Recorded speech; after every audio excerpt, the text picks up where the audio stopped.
I'm going to explore for a short while the difference between Ramana Maharshi and the Course in Miracles.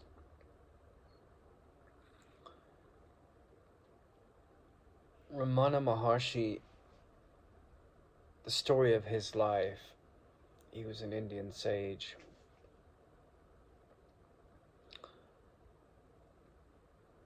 I think it's such a beautiful story.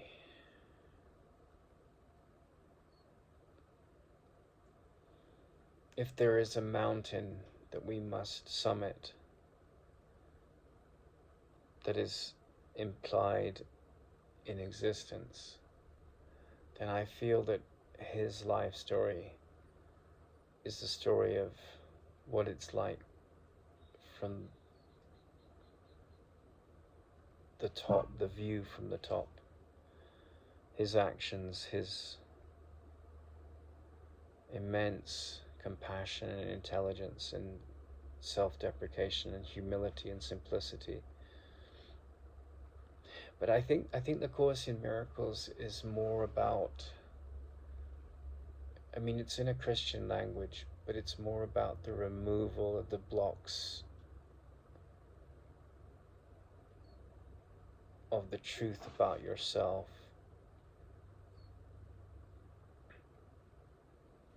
As you summit that mountain, that's what's happening. There's a removal of illusions.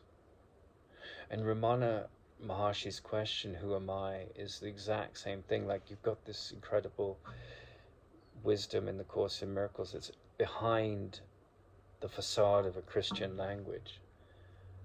But there's no difference between what the Course in Miracles is saying and what Ramana Maharshi's question is saying. And you have Buddhism and all these other religions, and you can distill all of them to this question, who am I? And the Greeks had this saying, know thyself. That's come to know the answer to the question, who am I, So truth has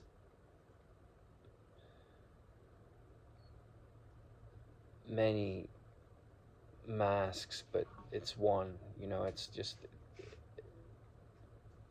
wisdom comes among the blind in the city of the blind, and it walks out with them, and it watches how they identify the trunk. The blind identify the trunk as one thing, and the legs as another thing, and the tail as another thing, and the ears as another thing. But wisdom doesn't see separation, so it's not trapped in the conditioning of illusions.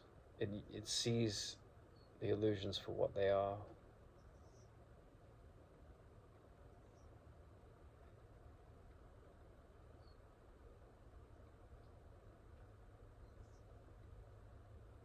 And dancing around this whole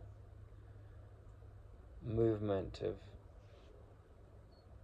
removing the blocks to truth in your mind is death, right? And death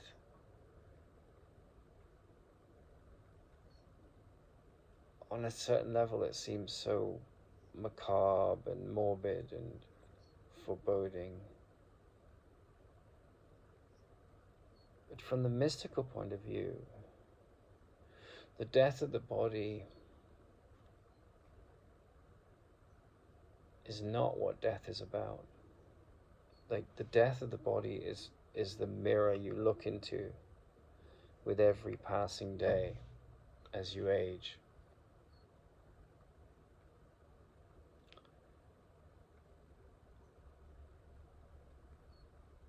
But the real death, the really meaningful death, the death which is a celebration, not I murdered him, he's horrible, yes, we've victored over the monster, but the death of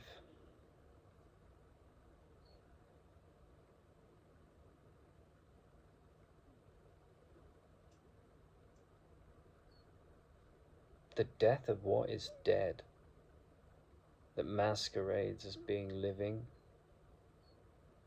the death of the illusion of insecurity. That is like, there's this beautiful line by Hafiz in his poem, the Persian poet, and he says, "Ever since happiness heard your name, he's been running through the streets, trying to catch you." That's death. That's the real meaning of death. That you've died to all lies about yourself. Ever since happiness heard your name, he's been running through the streets trying to catch you. Well, when he catches you, then you've really come upon the meaning of death.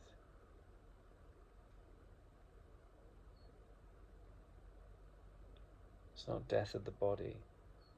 It's not the death of this experience or that relationship, or it's the death of the belief in lack and illusions and limitation.